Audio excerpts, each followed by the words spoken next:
പിതാവിന്റെയും പുത്രന്റെയും പരിശുദ്ധാത്മാവിന്റെയും നാമത്തിൽ അവൻ വിശ്വാസ സ്നേഹമുള്ള മാതാവിന്റെ അമലോത്ഭവ തിരുനാൾ ആചരിക്കുന്ന ദിനമാണ്. പരിശുദ്ധ മാതാവ് ജനനത്താൽ തന്നെ അമലോത്ഭവയാണ്. സാധാരണ എല്ലാ മനുഷ്യരും ജനിക്കുന്നത് ഒറിജിനൽ സിൻ ജന്മപാപത്തോടു കൂടിയാണ്. ആദ്യ മാതാപിതാക്കന്മാരുടെ പാപഫലമായിട്ട് മനുഷ്യവംശത്തിലേക്ക് കടന്നു വരുന്ന എല്ലാ മനുഷ്യരും ജന്മപാപത്തിൽ ജനിക്കുന്നു എന്നാണ് സഭ പഠിപ്പിക്കുന്നത്. എന്നാൽ അതിൽ നിന്നും ജന്മപാപത്തിൽ നിന്നും വിമുക്തയായിട്ട് ജനിച്ച രക്ഷകന്റെ അമ്മയായ പരിശുദ്ധ മറിയം വേറിട്ട് നിൽക്കുന്നു. അപ്പോൾ സഭ മറിയത്തിന്റെ അമലോത്ഭവത്തെ ഒരു സത്യമായിട്ട് പ്രഖ്യാപിച്ച് അത് എടുത്ത് ഊന്നൽ കൊടുത്തുകൊണ്ട് പറയുക.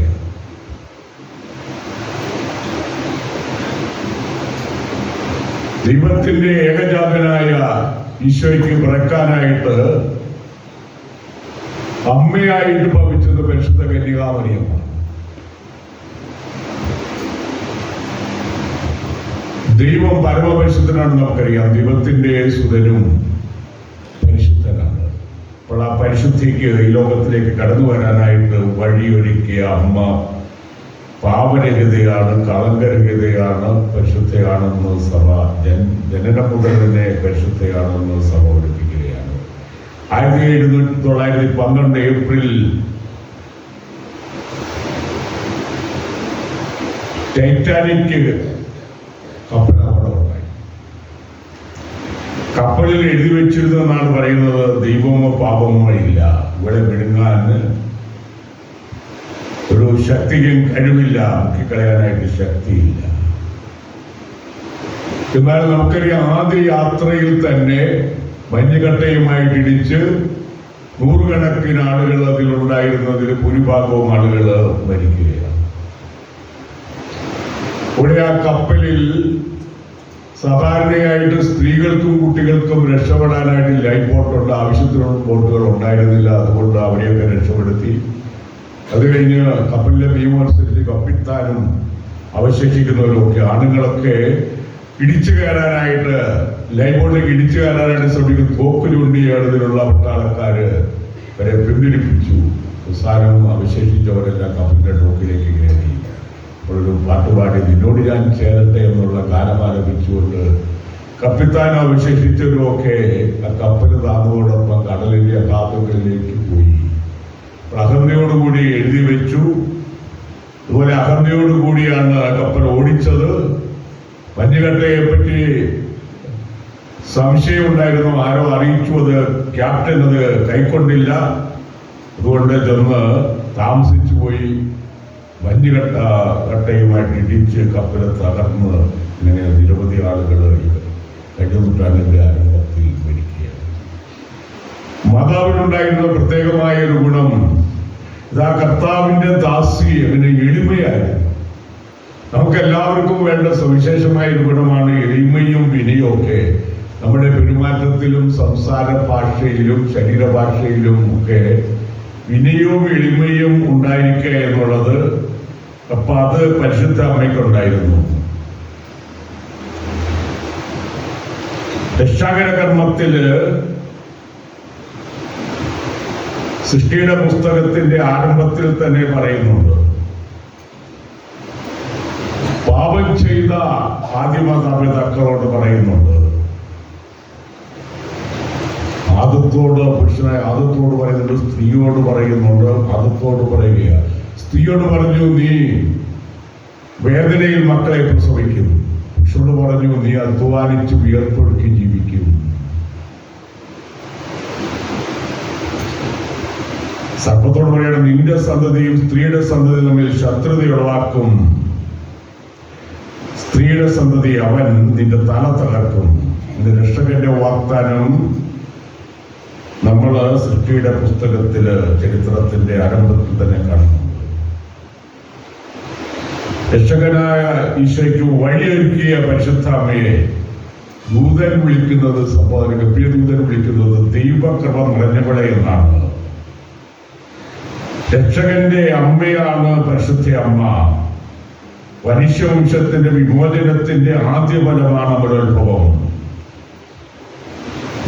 പാവനികതയായ മറിയത്തിൽ നിന്നാണ് രക്ഷകനായ ഈശോയ്ക്ക് ജന്മം ലഭിക്കാനായിട്ട് അവസരമുണ്ടായത്.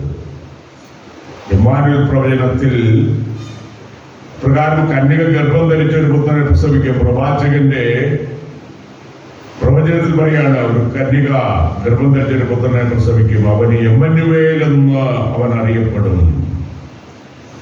തന്റെ ജനത്തെ അവരുടെ പാപങ്ങളിൽ നിന്നും അവൻ രക്ഷിക്കും. അതുകൊണ്ടാണ് പാപത്തിൽ നിന്നും ജനതയെ രക്ഷിക്കുന്നവനാണ് ഈശോ. അതുകൊണ്ടാണ് രക്ഷകൻ എന്ന് പറയുന്നത്. രക്ഷകന്റെ അമ്മയായ പരിശുദ്ധ മറിയത്തിന്റെ നിശബ്ദ സഹനത്തെ നമ്മളെ സ്മരിക്കേണ്ടതായിട്ടുണ്ട്. അപമാനത്തിൽ പങ്കുചേരാൻ രക്ഷകനായ തന്റെ അനിമസുതൻ കുരിശിൽ മരിച്ച അവസരങ്ങളിൽ ആ കുരിശിനോട് ചേർന്ന് അപ്പോഴും രക്ഷകനായ തന്റെ മകൻ ദൈവസുതനിൽ വിശ്വസിച്ചുകൊണ്ട് ഇതിനെല്ലാം മൂകസാക്ഷിയായിട്ട് നിൽക്കുന്ന ഒരമ്മ.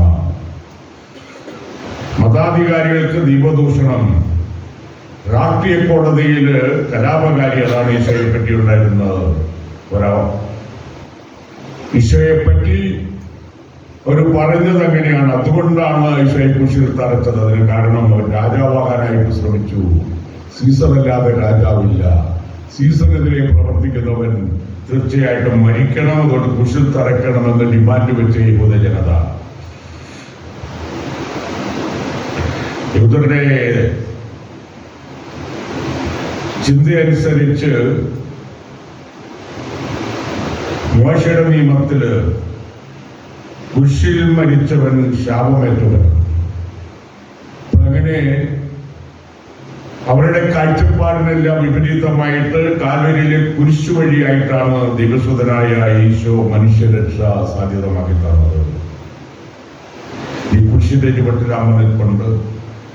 മനുഷ്യ സമൂഹത്തിന്റെ മനുഷ്യരക്ഷയുടെ അമ്മ മറിയം, വിശ്വസ്തയുടെ അമ്മ, ലോകപാപം ഏറ്റുവാങ്ങിയ മകൻ കുരിശിൽ കിടക്കുമ്പോൾ മകന്റെ ആ സഹനത്തിനെല്ലാം സാക്ഷിയായിട്ട് ആ കുരിശിന്റെ ചുവട്ടിൽ വ്യാകുലയായ അമ്മ നിൽപ്പുണ്ടായിരുന്നു. സിക്കേൽ മാളികയില് ആ അമ്മയുണ്ടായിരുന്നു. പരിശുദ്ധാത്മാവിന്റെ ആഗമനത്തിനായിട്ട് ശിഷ്യരോടൊപ്പം പരിശുദ്ധ അമ്മയും അവരുടെ കൂടെ നിന്നുകൊണ്ട് അവർക്ക് ആത്മധൈര്യം നൽകി. ഇങ്ങനെ സഭയുടെ ആരംഭ നിമിഷങ്ങളിൽ ശിശുമാർഗത്തുണ്ടായിരുന്ന അമ്മയാണ് നമ്മൾ കാണുന്നത്.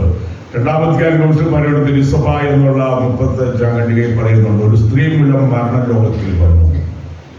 ജീവന്റെ പുനഃപ്രാപ്തിയിലും ഒരു സ്ത്രീ സഹകരിക്കുന്നു. അവൾ പൂർണ്ണ വിശുദ്ധ, പാപവിമുക്ത, പരിശുദ്ധാത്മാവ് രൂപം നൽകിയ ഒരു പുതിയ സൃഷ്ടി. ഇന്ന് സഭാപിതാക്കന്മാരും മറിയത്തെ പ്രകീർത്തിക്കുന്നുണ്ട്. വിശുദ്ധ അഗസ്റ്റിൻ പറയുന്നുണ്ട്, ശിരസ്സായ ക്രിസ്തുവിന്റെ അവയങ്ങളായ വിശ്വാസികൾ സഭയിൽ ജനിക്കാൻ സ്നേഹനിമിത്തം സഹകരിച്ചതിനാൽ അവൾ സകല അംഗങ്ങളുടെയും മാതാവാണ്. എന്ന സഭയുടെ കീഴിലുള്ളത് രേഖപ്പെടുത്തിയിരിക്കുക.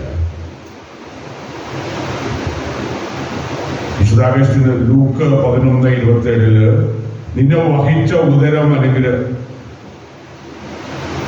അനുഗ്രഹീതം.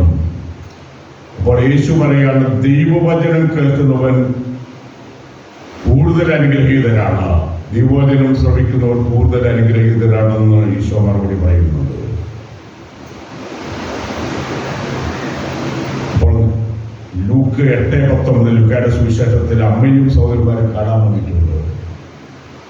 അപ്പോൾ യേശു ചോദിക്കുകയാണ്, ആരാണ് എൻ്റെ അമ്മ, ആരാണ് എൻ്റെ സഹോദരന്മാർ? ദൈവത്തിന്റെ തിരുഹിതം നിറവേറ്റുന്നവരാണ് എൻ്റെ അമ്മയും സഹോദരന്മാരും എന്ന് യേശു മറുപടി പറയുന്നുണ്ട്. വിശുദ്ധ അഗസ്റ്റിൻ പറയുകയാണ്, ക്രിസ്തുവിലുള്ള വിശ്വാസം സ്വീകരിച്ചത് വഴി മറിയം കൂടുതൽ അനുഗ്രഹീതയാണെന്ന് വിശുദ്ധ അഗസ്റ്റിൻ പറയുകയാണ്. മറിയം രക്ഷിക്കപ്പെട്ട നമ്മുടെ എല്ലാവരുടെയും മാതാവാണ്. മംഗലവാർത്തയില് മറിയത്തിന്റെ ഉദരത്തിൽ ക്രിസ്തു പൂജാതനാവുകയാണ്. പന്തക്കുസ്തായിൽ പരിശുദ്ധാത്മാവ് സഭാതനയുടെ രക്ഷകനായി ഈശോ ജനിക്കുകയാണ്. അപ്പോൾ ഇന്ന് നമ്മൾ മാതാവിന്റെ അമൃതത്വത്തിനാളാക്കി പരിശുദ്ധ മറിയം ജനനം മുതൽ തന്നെ കളങ്കരഹിതയാണ്, പാപരഹിതയാണ്. അതാണ് അമൃതോത്ഭവം എന്ന് പറയുന്നത്. പരമവിശുദ്ധനായ ദൈവത്തിന്റെ ഏകജാതനായ ഈശോയ്ക്ക് ജന്മം നൽകാനായിട്ട് സവിശേഷമായിട്ടുള്ള അവസരം ലഭിച്ച പരിശുദ്ധ മറിയം, അമ്മയായ മറിയം ജന്മപാപരഹിതയായിട്ട് ജനനം മുതലേ കളങ്കരഹിതയും പരിശുദ്ധയുമായിരിക്കണമെന്നാണ് ദൈവത്തിന്റെ ഹിതം. അതുകൊണ്ടാണ് നമ്മൾ അമലോത്ഭവ തിരുനാൾ ആചരിക്കുന്നത്. കളങ്കരഹിതയായ പരിശുദ്ധ മറിയം നമ്മളെ സ്മരിക്കുകയാണ്. നമ്മളും പരമവിശുദ്ധനായ ദൈവത്തിന്റെ സന്നിധിയിലേക്ക് കടന്നു ചെല്ലേണ്ടവരാണ്.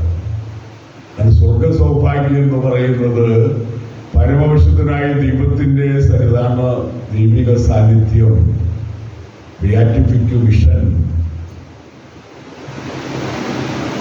ദൈവത്തെ ദർശിക്കല്, സ്വർഗീയതയിൽ എത്തിച്ചേരുക, ഇതൊക്കെ നമ്മൾ പറയാം.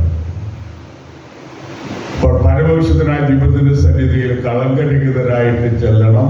അതുകൊണ്ടാണ് നമുക്ക് അനുരഞ്ജനം വെച്ചിരിക്കുന്നത്, പാപമോചനം എന്ന കൂതാശയുള്ളത്. നമ്മൾ കൂടെ കൂടെ പരിശോധിച്ചുകൊണ്ട് നമ്മുടെ തെറ്റുകളും കുറ്റങ്ങളും ഒക്കെ തിരുത്തിക്കൊണ്ട് അങ്ങനെ നന്മയിൽ മുന്നേറാനായിട്ട് നമ്മൾ തീർച്ചയായിട്ടും ശ്രദ്ധിക്കണം.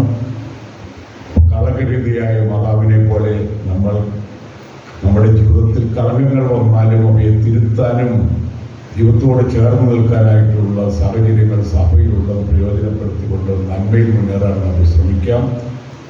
മാതാവ് നമ്മെ